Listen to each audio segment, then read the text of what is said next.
Dari aktiviti pertama ialah menggunakan batang sate untuk menghasilkan satu rangka kereta.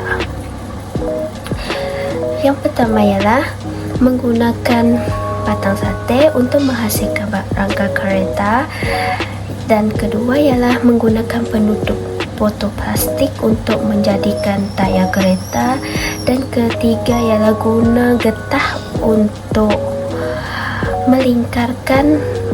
melingkarkan batang sate untuk menjadi satu gandar, dan pusingkan tayar untuk tegangkan getah tersebut.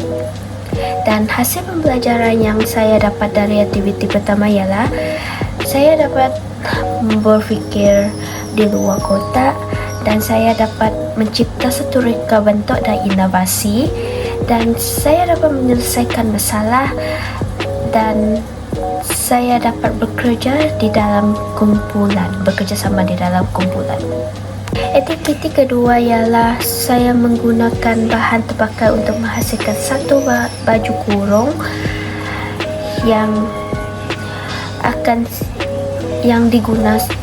saya gunakan pada event college saya, iaitu MSU Saranic Fest di Waterfront.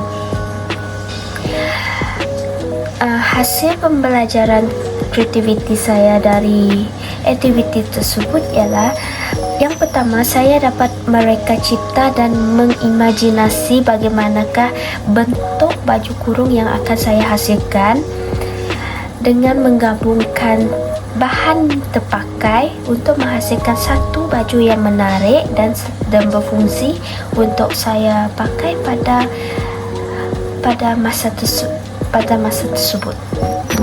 Dan yang kedua ialah saya dapat mengetahui betapa pentingnya kita semula kepada kita, dan ketiga ialah saya dapat menyelesaikan masalah saya secara kreatif, dan contohnya saya menyelesaikan bagaimanakah cara saya untuk menyelesaikan lengan baju yang hendak saya hasilkan pada masa itu. Aktiviti ketiga saya ialah MSU Deco Syawal, dan program ini telah kami langsungkan di kampus Segeduk dengan mentor kami, dan kami telah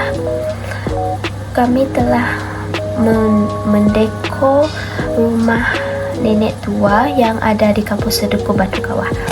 Dan hasil pembelajaran yang saya dapat daripada program tersebut ialah yang pertama ialah saya dapat kreativiti dan inovasi, dan kerana saya dapat belajar macam mana cara untuk menghias daripada bahan hiasan supaya dia menjadi menarik dan menjadi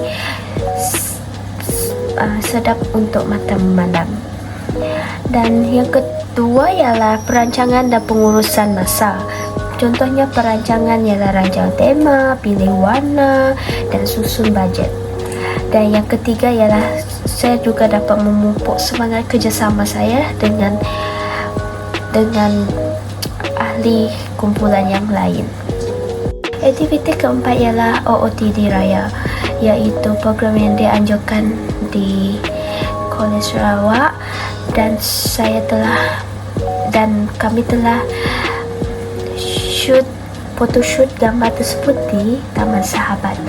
Dan dari hasil pembelajaran saya melalui program tersebut, saya dapat menggabungkan warna dan memadankan warna pakaian saya dengan ton kulit saya, dengan apa yang sesuai yang saya pakai. Dan yang kedua ialah mix and match, iaitu saya kreatif menggabungkan